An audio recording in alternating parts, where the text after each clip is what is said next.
Hello, it is noon and we are going to go ahead and get started. Thank you to those of you who have joined us today. Our apologies for a little bit of technical difficulties earlier. We seem to have figured out a workaround. So welcome, it's Housing First Friday with the DRC, and our topic today is affordable and available, a look at the state of housing in Tarrant County. And joining us today is DRC's Executive Director, Bruce Frankel. And Bruce will be speaking to us about all of this topic. Just a few bits of housekeeping here. We have the Q&A panel that you can click on and ask questions, or if you prefer, you may ask questions in the chat screen. I'm gonna type in the chat screen here.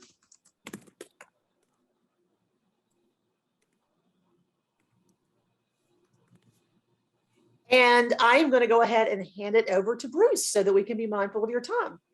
Bruce, take it away. Good afternoon. If I could see everybody, I'd wave at you. I'll wave anyway, you can see me. And I wanted to thank you for taking a Friday afternoon off during your lunch hour to talk with me about a homeless issue. And Liesl, thank you for the introduction. And as you may know, we have a series of 6 lunchtime talks that we do, and we repeat them twice throughout the year. And we call them First Fridays. And this is not a fundraising pitch or anything like that.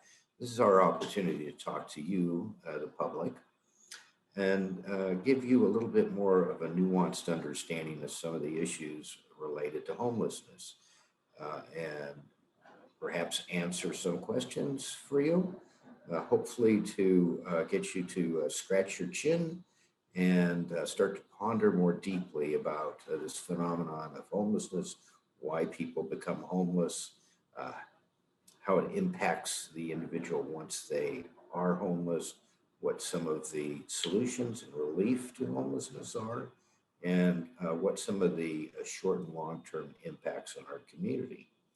So today we're going to talk about the availability of housing and how affordable it is, and how availability and affordability are a contributing factor, in fact, a major factor in people becoming homeless and people remaining homeless for extended periods of time. So I do want to start by just conveying a small little anecdote about what I'm going through right now. I'm going through a house remodel. So my house is completely torn apart, and I have a dog, and I've got a daughter and a granddaughter that live with me, and we're all displaced during this time. So we're certainly fortunate enough to be able to come up with solutions to being displaced from our home, a combination of staying with relatives during the time we can't stay at the house, staying with friends, and also being able to rent a hotel at like the Hampton Inn. But when we were first doing this remodel, one of the first things I started to consider is where are we going to relocate for the month or 2 that it's going to take to have this project done. So the first thing I did is I thought, well, I'll rent a house for a month or 2 through Airbnb. And I live in the mid-cities area in Hearst, in a very modest neighborhood. So I looked at Airbnbs from a 30-mile radius. Cheapest I could find for a 1-month stay was a little under $2,000 or a little under $3,000. That's expensive, right? So I figured, well, I can't afford that. So maybe I'll look at a hotel for a month or 2. So to stay in a hotel for a month, a very modest hotel, under $100 a night, the best I could find was about $1,800, $1,700, $1,800 for 31 days. So it was expensive. The housing market out there to either rent a house or an apartment or to even use a hotel for extended periods of time, it's very, very expensive. So imagine you've lost your housing and you don't have any resource. You don't have a job, you don't have family or friends that can help you. What are you to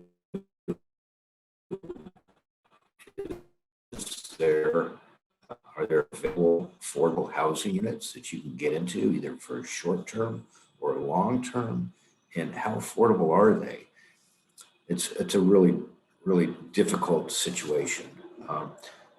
So if you don't have any money, I'm going to talk a little bit about that later, but let's say you're working at minimum wage, which is $7.25 an hour. Your monthly pay is going to be about $1,200 a month. And using the formula of spending no more than 30% of your income on rent, how much could you afford in the market that we live in here in the Dallas-Fort Worth area?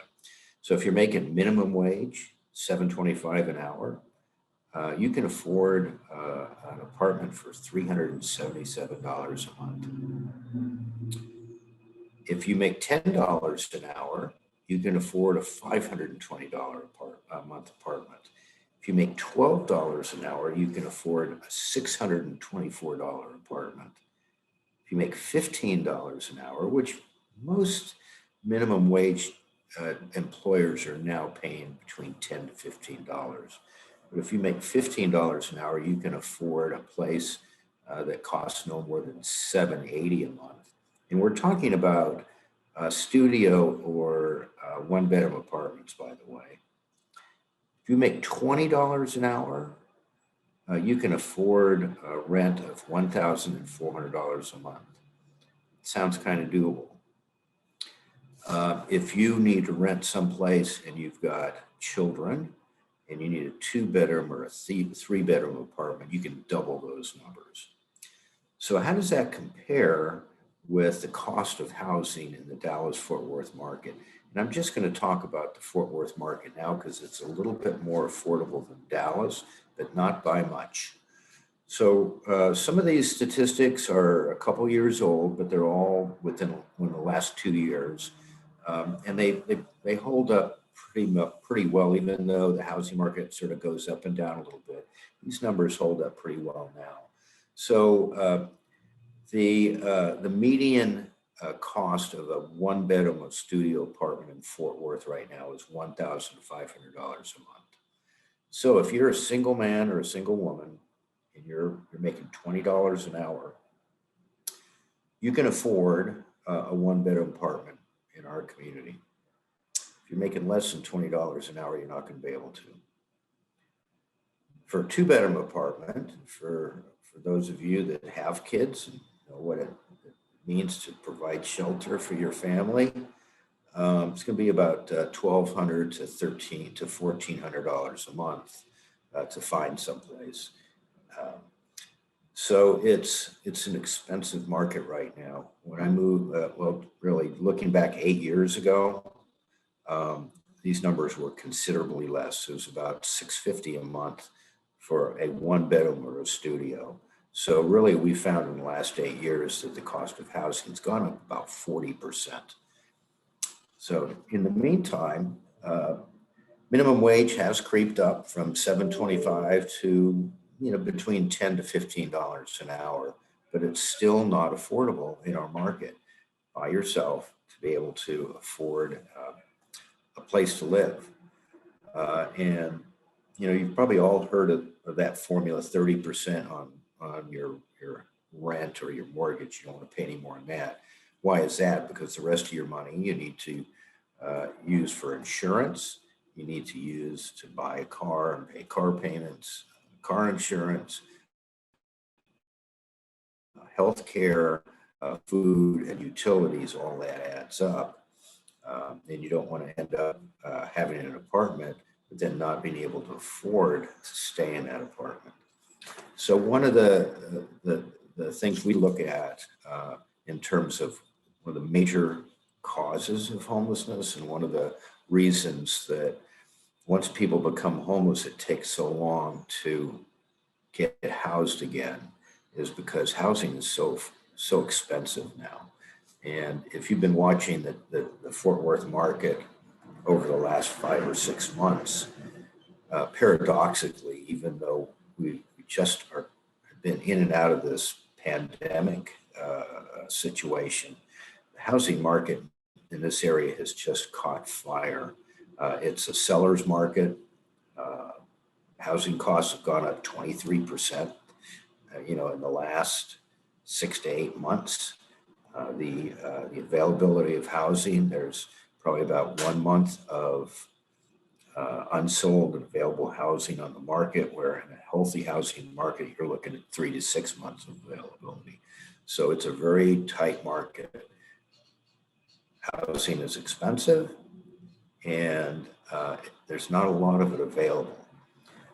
Most of the housing in our community right now is for people that have a little bit more money, and there's not very much of what we would call affordable housing. That's housing that can be discounted, or housing that might be subsidized, that people in a lower economic strata in our community can afford to access and stay housed in. So the occupancy rates in Tarrant County right now are between 95 to 97%. That means that of all the available housing units for rent that are out there, and there's tens of thousands in our community, there's only about 4 to 5% of those units are available on any one day to rent. And again, a lot of them are a little bit more expensive than the average person might be able to afford. So it's a big challenge. So once people lose their job, or they may get injured, or they may be fleeing domestic violence, and they suddenly find themselves without a place to live, it's very hard to get back on your feet and make enough money without assistance to get into housing. And that unavailability and the unaffordability of housing is probably the number one factor that's driving homelessness. So according to the real estate service company Cushman and Wakefield, and they provide all these different reports and statistics on housing, rentals in DFW really have just gone through the roof, as I've said. 27% really over the last 5 years. It used to be that Dallas-Fort Worth was a very affordable and undervalued market. But in the last 5 years, we only Los Angeles, New York City, and Washington, D.C. exceed Dallas-Fort Worth in terms of growth and escalation in rental rates. So that's kind of hard to believe. I know that when I moved here many, many years ago, one of the things that was attractive is it was a very, very affordable housing market. And I think a lot of people still think that in their mind, but in reality, we're one of the most unaffordable housing markets in the country now. So since 2010, and again, some of these statistics are a little old, but it takes a while for these statistics to be gathered and reported on. But since 2010 to now, there's been a little over 16,400 apartment units that have been built in Fort Worth. There's a lot more being built right now, but many haven't yet come online. Of that 16,000 units, only 4% of those units are what we would call low-income housing. So only out of 16,000 units, only 700 apartments have been built that have been priced below the area's average rental price of $1,900 a month. So not only is housing not very available and it's very expensive, there's a big gap between the housing that's being built that people that make good income can afford, and the housing that's being built that people that fall within lower income categories can afford. So what happens is we find that with each passing year, as the cost of housing go up, and the housing that is being built is for people that are more able to pay, considerable amount either to rent or to buy, that people that are lower income or lower middle class are slowly getting squeezed out of our housing market. And if you look at communities like LA or San Francisco, that is a process that's been in place and sort of chugging along for the last 30 years, where housing prices are going up and only the more affluent people can afford to live in those communities. And there's no accommodation in terms of building affordable housing at the rate that's needed to accommodate those people that eventually get squeezed out of the housing market. And we're starting to experience that here in Fort Worth. And we're quite concerned about it because now as homeless service providers, not only in terms of policy, not only do we have to look at how can we provide help and support to people that are homeless on the street so people don't get sick or perish, and how can we get people into housing as quickly as possible. But now we're concerned with how can we impact policy around building affordable housing. So now many of the service provider organizations are sliding into the role of developers because we're spearheading a lot of the advocacy around the need for building permanent supported housing that's affordable and in enough numbers to meet the demand, and in a way that these units are equitably spread across our community so that we don't concentrate poverty in any one neighborhood or any one district. So to complicate things, there is COVID. This is something that no one planned for, and a lot of our materials on available and affordable were written before COVID. But things have changed for the worse, unfortunately, with COVID, and a couple of things have happened. One is many people who worked in marginal, hourly wage jobs, making minimum wage up to $15 an hour. Most of those jobs are located in the service sector, working in restaurants, working in bars, working in entertainment venues. And as you know, a lot of those venues, closed a year ago, March, when our community started to close down, just as communities across the world did, to try to stem the tide of COVID.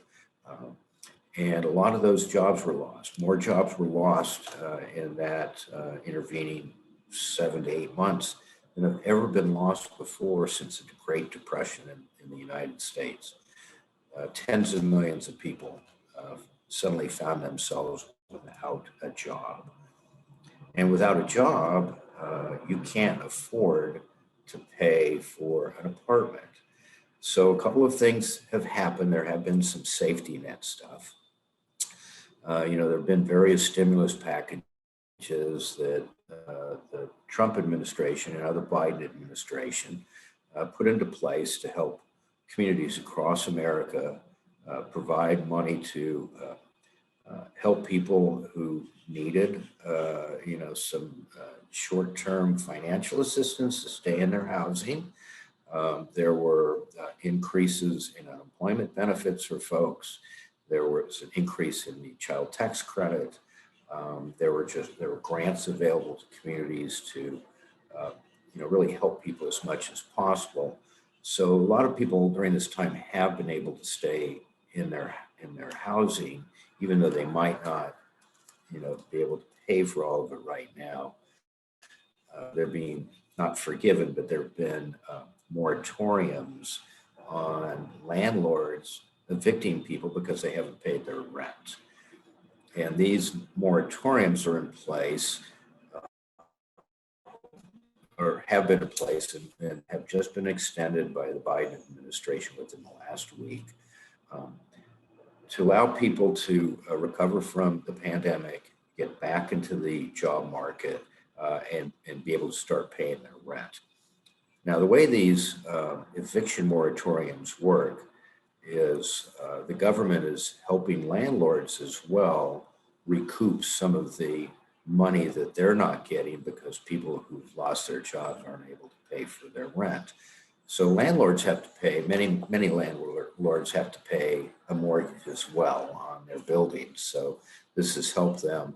But at some point, the assistance that the government is giving to landlords and to citizens to help with the impact of losing a job because of COVID, and the eviction moratoriums, at some point, those are going to expire. And these moratoriums are put into place for a specific amount of time. And so far, there have been three different moratoriums that have expired and have been extended. So we're in the third extension now of these eviction moratoriums across the country. When that expires, again, we're, as a country, we're faced with, do we, allow landlords now to evict people if they can't pay all that back rent because they're not off the hook for paying that back rent? Or do we provide more assistance to landlords to cover that back rent? Or do we just put in more eviction moratoriums? We don't really know how that policy is going to play out, but I can tell you that my colleagues and I, and not just in the homeless services area, but also our political and elected officials are quite worried that at some point those eviction moratoriums are going to expire, and that there's going to be millions of people across the country who suddenly lose their housing and are evicted. So eviction's a really horrible thing to go through. 1 minute you've got a place to live, then you lose a job, you're not able to pay your rent. That might go on for months and months and months while your landlord sues you in civil process to have you evicted. Then you get evicted, the sheriff shows up, and really within a day they just take all your stuff and they dump it on the front lawn, and that's it. You take what you can and you try to find a place to stay, either with family members, or if you have a little bit of money, being able to rent an apartment or rent a hotel for a while. But there are a number of people that end up on the streets, camping in homeless encampments, or on East Lancaster, where they end up in emergency shelters like PNS or Union Gospel Mission or Salvation Army. So it's pretty, we over the years, we kind of know how many people are going to become homeless in our community every year. So on any one particular year, there's about 8,000 to 9,000 people in Tarrant County that reach out to get some sort of assistance because they're homeless. Of those 8,000, about a third of those people are able to resolve their homelessness on their own. That is, they're able to get a job, back in the job market. They're able to get housing again, or they're able to move in with a friend or a family. Then about a third of those folks just sort of go away. We're not quite sure. They move to a different community. We lose track. And then about a third, continue to be homeless. And of that third, there's probably about 60 to 70% of those folks that were successful in being able to get into supported housing or give them additional assistance that over time they're able to end their homelessness. So that's pretty predictable, right? And it's been that way for the last 15 or so years. We can plan around that. We can identify the amount of resource we need in our community to do our very best. But the threat in the near future or moderate future of another couple thousand people suddenly being evicted in our community is going to overwhelm our system. We're not going to be able to have the available units to rent, nor the money to afford that if all of that happens suddenly. And we may see 20-25% increase in street homelessness for a while as one of those phases of us recovering from the disruption of COVID as eviction moratoriums expire and all these people get evicted. It's a very, very unsettling thing to imagine. We're all hoping that the job market recovers and that enough people can get employed again, start making money, saving money, being able to pay what they owe back to their landlord and stay housed. And that can happen if we're given enough time. And between the time someone gets employed, if the eviction moratoriums last long enough for them to save enough money to extricate themselves out of the debt that they owe their landlords. But we don't really know how that's going to play out yet. I mean, we have, some states are pretty stingy, when it comes to taking available federal dollars and supports to help with that. Some states are more stringent and a little bit more draconian when it comes to attitudes around people that can or can't afford housing.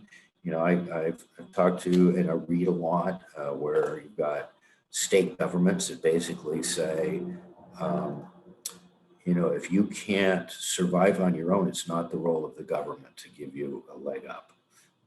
And unfortunately, Texas is one of those states. We provide less benefits and support for people that live in extreme poverty. Just as we have refused to participate in Medicaid expansion, it's free dollars from the federal government. Texas's position right now is that we're rugged individuals, and it's the responsibility of the individual to take care of themselves. So things may change after we live through more of COVID. As we live through more of this housing crisis, we're hoping that those attitudes of our elected officials and the people that put them into office change and are more generous to people that can't afford to live in our community right now. So we don't really want, I don't believe, Fort Worth to be a community where only people that are making $80, $90, $100,000 a year can live. And right now, that's kind of the direction we're going. I know that as a homeless services provider, I don't want Fort Worth to look like San Francisco or LA. And I worked in San Francisco early in my career. And to live in a community where, the median cost of a home is $800,000 to $900,000. And to rent a one-bedroom or studio apartment costs anywhere from $1,600 to $2,000 a month means that the people that do the jobs that you and I rely upon, but are making hourly wages, $15 and less, those people are not going to be able to afford to live in our community. And in fact, we're getting to a point where more and more people are not able to enjoy the best that Fort Worth has to offer because they can't afford actually to live in Fort Worth. So a lot of people that we rely upon to serve our food, to make our food, to protect us, police and firemen, to wash our cars at the car wash, to take our tickets at sporting events. Those people live outside of Fort Worth, more and more do, or those people are living, in substandard housing, or families are doubling up. We're starting to see more and more of this. And it's something that I think all voters should really be aware of and ponder is what is the impact of housing policy in our community, in our state, and at the federal government level. How does it impact the quality of life of our community? And how does it impact the ability of everybody along the socioeconomic spectrum to be able to live in and enjoy the amenities that Fort Worth has to offer? And one of the hallmarks of Fort Worth has been a very welcoming place. It's been very affordable for many, many years, and that's changing right now. So it's a big deal for us homeless service providers. More and more, all of the agencies, not just the DRC, but all of our shelters, all of our outreach organizations, everybody really is focused on housing these days, as we recognize that getting people into housing as quickly as possible helps to stabilize their health and their mental health, helps to stabilize people's day-to-day health demeanor. I guess that's probably a good way of saying it, whether people are depressed or anxious, things like that. If you're in housing, all that type of stuff goes down. Also, it stabilizes people in the job market because it's almost impossible to keep a job if you're living on the streets or in a shelter. Being able to get to a job if you don't have transportation, all that stuff is a lot more difficult if you don't have a place to live. So everybody's focused on trying to get people into housing as quickly as possible. One of the things that is positive is the federal government has provided a lot of COVID-based grants to communities that can be used to help people get into housing and to subsidize their housing so that we can get as many people off the streets as possible and get them into a stable work situation. So we're all involved in that. The next big challenge that Fort Worth has around available and affordable really is in the category of available. Used to be,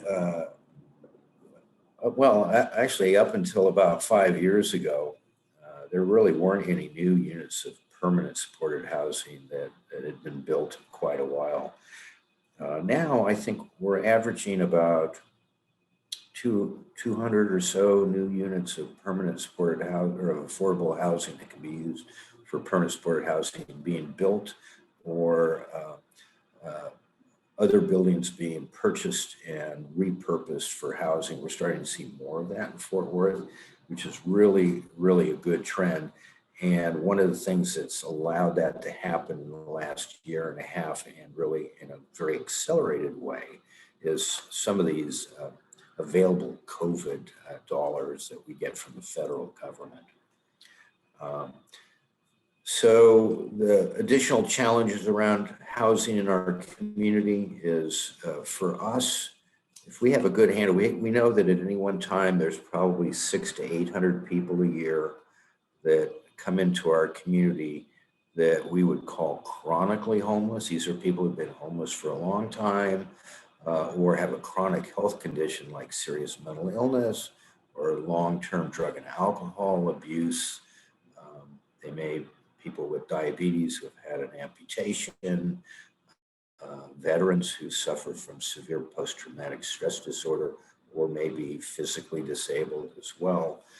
In other words, people that are homeless that have some sort of a chronic physical or health condition that really precludes them from ever getting back into the job market and being able to make enough money to live independently.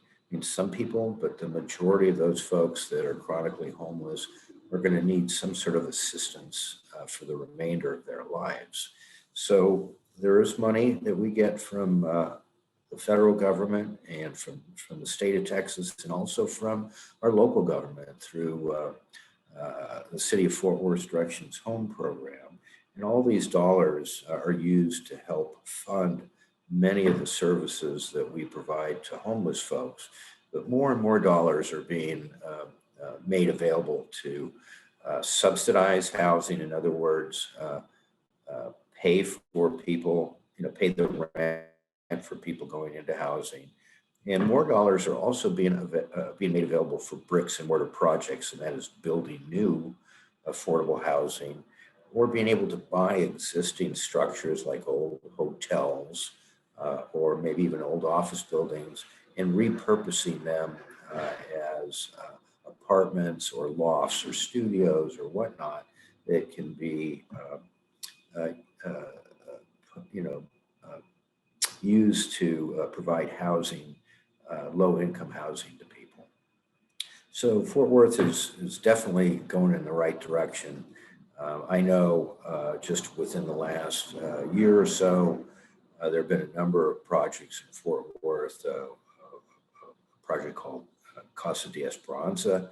The city of Fort Worth used a chunk of money that they got from the federal government around the COVID relief to purchase a 109-unit hotel that they then renovated into 109 units, small studio apartments that have been leased out to 109 households, that where the head of the household was chronically homeless, as housing for homeless men and women that have chronic homelessness. That project is now being managed by Fort Worth Housing Solutions, and Presbyterian Night Shelter provides the case management over there. That was 109 units of permanent supported housing that was produced in our city in 6 months. It was a tremendous success, spearheaded by Tara Perez with the city's Directions Home program. Other housing projects that are being built, First Presbyterian Church seeded a project with $1 million to build a 48-unit complex, 12 fourplexes actually, for permanent supported housing. And the city of Fort Worth put money into it. A lot of the major foundations put money into it. And that project, those 48 units are going to start to come online actually next week. And I'm happy to say the DRC is providing the on-site case management for that. So we're seeing movement, but to be able to have a couple hundred units a year is still not keeping pace with the need for 8 to 1,200 units that we need pretty much right away. But we're going in the right direction. We feel as homeless service providers and as advocates for the homeless, when citizens or business community come to us and say, what can we do?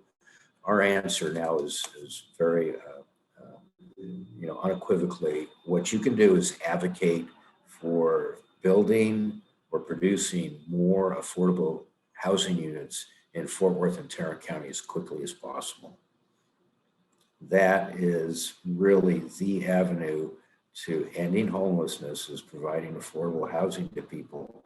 And it's also one of the major solutions to ensuring that people don't become homeless in the first place, is if there's affordable housing for everybody.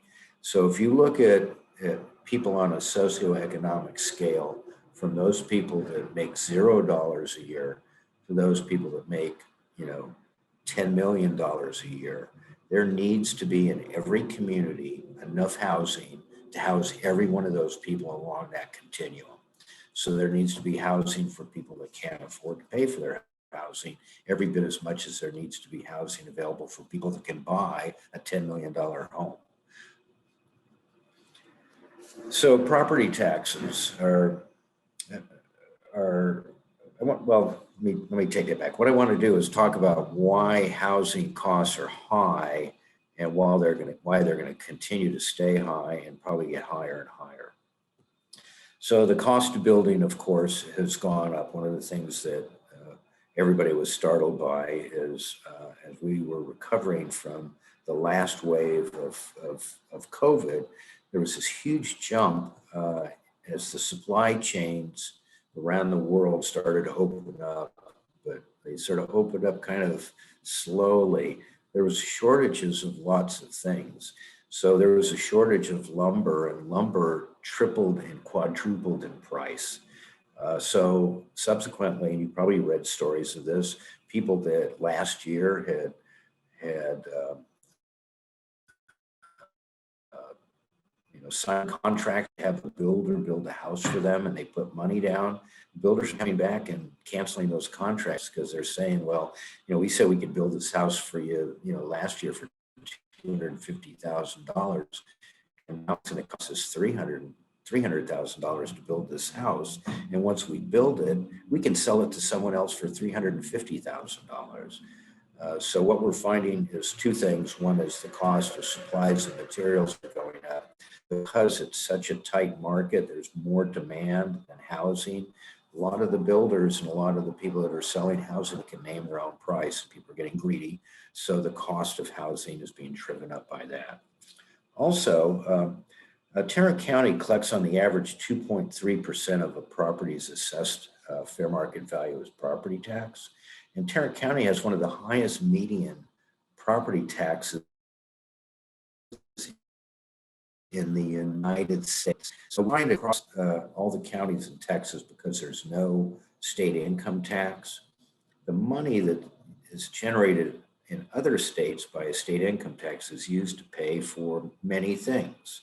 So in Texas, in lieu of not having a state income tax, we have high property taxes, and that pays for a lot of things that otherwise state income tax would pay for. Well, we have a really high property tax, one of the highest in the country. And as property increases in value, that 2.3% of the assessed fair market rate, the gross amount of dollars, actually goes up. So it costs more to stay in your house. And for all of you that own a house, or own property, you've seen your property taxes go up and up and up. Right? And it's not necessarily because the appraised rate is increased. It's that the appraised value of your property is going up. So for people that rent and landlords that have to pay that tax as the cost of that tax goes up, they pass that on to their renters. So if you're renting, every year you see an increase in your rent, and that's because the value of that property has gone up, and subsequently the amount of money that has to be paid in servicing that property, assessed property tax, goes up. And there needs to be an examination, I think, at that level of, other sources of revenue. I mean, we live in a state where taxation, to even say taxation, is risky politically, but taxes are seen as something evil or something that people, feel are getting taken advantage of by. But the things that we can't individually pay for, that we pay for collectively, we pay for in taxes. That's part of being in a democracy. We are a village, and it does take a village. So, you and we can't go out and repair the street in front of our house. We have a government that pays for that. Our taxes pay for that. Our kids going to school. We want to have really good schools, but if we're not paying sufficient taxes, then our schools are kind of crummy, right? And right now, I know lots of people that are teachers. They spend money out of their own pocket for supplies for their classroom because, the monies that go to public schools is kind of drying up. Well, all that's happening on the housing front as well. So, when we look at affordable housing, we have to look at not only housing policies, but taxing policies and taxing strategies as well, so that the things that we collectively need to pay for in our community aren't all paid for by property taxes. Otherwise, we're going to continue to see housing costs go up and up and up. Wages in Tarrant County have increased by about 9% since 2011. And that's taking into account, salaried workers, but also the increase in the average hourly pay that people get above minimum wage. It's gone up about 9%. But housing costs have gone up about 27%, right, since 2011. So obviously, wages are not keeping pace with the cost of housing and basically the cost of living. And we're not alone in this. We're seeing it all over the country. But we are now, I think, the 12th largest city in the country. When a lot of these statistics, we were first starting to look at them, in 2010, 2011, Fort Worth was about 750,000 people. Now we're, with the next census, I think everybody's projecting to be over 1 million people. We're a large city. We're starting to experience large city issues. The permanence of chronic homelessness, the inability to really get on top of that and get a handle on it is going to go away at some point when the cost and the size of the problem increases to the point where the cost is too much for people to stomach. Right now, it's expensive to build affordable housing, but it's going to be a lot more expensive a year from now, or 2 years from now, or 3 years, or 10 years from now. So it's one of those things where we cannot have policies that merely kick the bucket down the road. These are things that we need to sit down and have some honest discussions about fixing and what the cost is. Now, I know with public projects, whether it's providing homeless services or building permanent supported housing or surfacing a road or whatever it is, the units of local government that pay for that use our tax dollars to pay for this, and our expectation is that we get the best value for the dollar, right? Well, oftentimes that's interpreted to let's do the lowest bid possible. Let's do the least amount, or the minimum amount of what needs to be done to address this issue. And oftentimes in hindsight, it's not enough. So this is not a time to be lowballing this. We need to have honest discussions on exactly how much it costs, even if those numbers cause people to joke a little bit. The numbers will cause people to fade away a couple years from now. There's no better time to tackle a big problem than the present. So I'm hoping all of you will spend a little bit of your time as citizens looking into housing policy in our community, the relationship between housing policy and institutionalized poverty, our ability to provide affordable resources to people across the income spectrum, what impact taxation has on that. It's not a matter of should we tax, because we need to be taxing more, but should the tax burden fall on property owners disproportionately? So a lot of things to consider. Look at some other things here. We do provide assistance to people that are struggling with housing. HUD provides dollars that allow us as a community to subsidize housing for people that can't afford to pay fair market.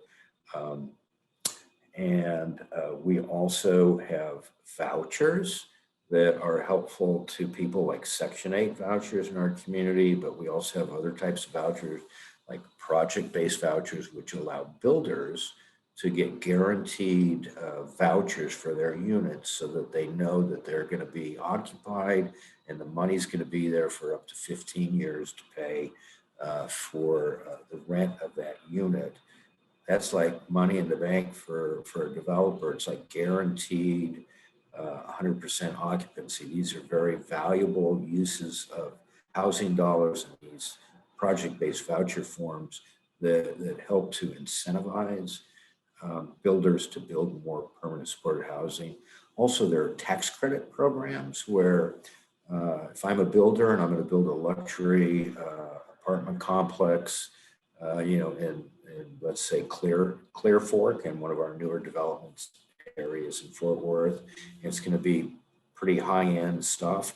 If I set aside a small percentage of those units as low income or affordable housing and eligible for subsidies, then I'll get a tax credit for that. So there's a tax offset if builders will be generous enough and civic-minded enough to, when they're building, units for people that make $100,000 or more a year, if they can set aside some of those units for people that can't afford rent, that helps to provide more housing options for us without concentrating poverty. And one last thing I want to say about housing is in the past, there's been a lot of bad housing policy that has concentrated poverty. Everybody is aware that the housing projects that were built in the 50s and the 60s and just became abysmal ghettos where the concentration of poverty was so high that it just became, communities and neighborhoods that were just in despair, just really terrible places. A lot of those projects have died and gone away. Some of those buildings have been repurposed, some have been torn down. A more progressive approach to affordable housing is to have small numbers sprinkled all over the community so that we don't concentrate poverty. And that's another policy issue, that requires an awareness and acceptance by not just you and I as citizens to allow people that may not look like us or make as much money as us to live in our neighborhoods, but encourage our city council members to recognize that the burden of providing affordable housing needs to be shared across the community. So I'll use one last analogy around that is if you take a dye packet, like if you're gonna dye clothes, you take that dye packet, you throw it into a bowl of water, say a blue dye packet, you get a bowl of water that's dark blue, right? You take that same packet of dye and you throw it into a swimming pool and you don't see anything. So if we are able to build affordable housing and disperse it across our community, the impact of concentrated poverty is diluted and it's not a threat and it doesn't detract from the quality of life in our neighborhoods. So anyway, I'm going to stop talking now and let's see what we got in terms of questions. Okay, so we're talking about here gentrification. That's a really interesting question. So that's a good question, whoever asked this. Let me see. Okay, so the housing on Hempfield that hasn't been gentrified yet. I can't speak to the specific plans that because the city is the one that basically coordinates plans around how housing is developed across our community. So one of the questions about housing, I can't speak specifically about Hemphill, but I know there's a lot of lower income neighborhoods, particularly if you look east of 35, that because of a lot of historical housing policy and educational policy, employment policy, we have neighborhoods that have gone without for many, many years. And those neighborhoods, historical neighborhoods, not just Hemp Hill, but you think of historic South Side, you think of Como, these neighborhoods, they want, and rightly so, they want to share in the prosperity and the quality of life that is being developed in other neighborhoods in Fort Worth. But there's a very complicated dynamic when developers come in and decide to put money into historically underserved neighborhoods. Oftentimes that results in what's known as gentrification. So you have developers coming in, they're developing new housing, new apartments, new office buildings, retail space. And the people that have historically lived in the neighborhood suddenly find they can't afford to live in their own neighborhood. Not only are the new things that are being built out of reach financially, but because those new things are expensive, they drive everybody's property taxes, property valuations up. And subsequently, people end up having to pay more tax, and that's driving some people out of their own neighborhoods that they may have lived in, them and their families for 100 years. So it's a real complicated process to balance the needs of an existing community with affordability and new development, and who gets to do that, who's going to move in.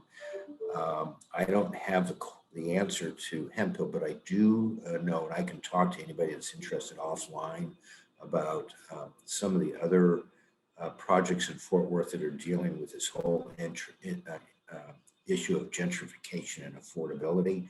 And I'm happy to talk to you about that offline, but it is an issue in our community, particularly as people are discovering, Fort Worth is a nice place to live. And as some of the more densely developed areas of Fort Worth are being developed out, people are looking at some of the areas that, otherwise people wouldn't look at and living at. So for those of you that have been here for a while, you remember just, 15 years ago, no one would ever think of living in the hospital district. It was too crummy, right? 15 years ago, 7th Street was nothing. So there's a lot of parts of town where you drive around now and you point and you say, oh, I wish I bought something there. Well, we're starting to see more and more neighborhoods that have been disregarded and overlooked now be looking as attractive places and more affordable places for developers to come in.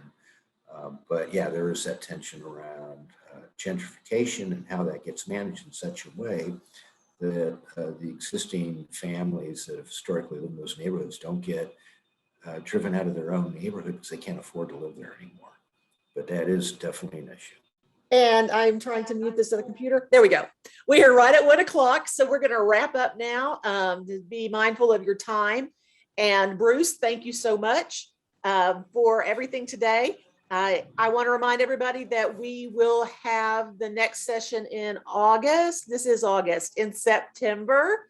And if you'll check the website, I encourage you to go ahead and sign up for that. That one's just going to be about solutions to all these issues we've talked about for the past several months. So Bruce, I'm going to let you wrap it up. I'm going to mute myself. Okay, Liesl, thank you so much for hosting this. Again, I love doing these. I hope they're helpful. I don't by any means imagine I'm answering all the questions you might have, but what I am hoping that I've done is piqued your interest in these particular issues so that you'll dig deeper.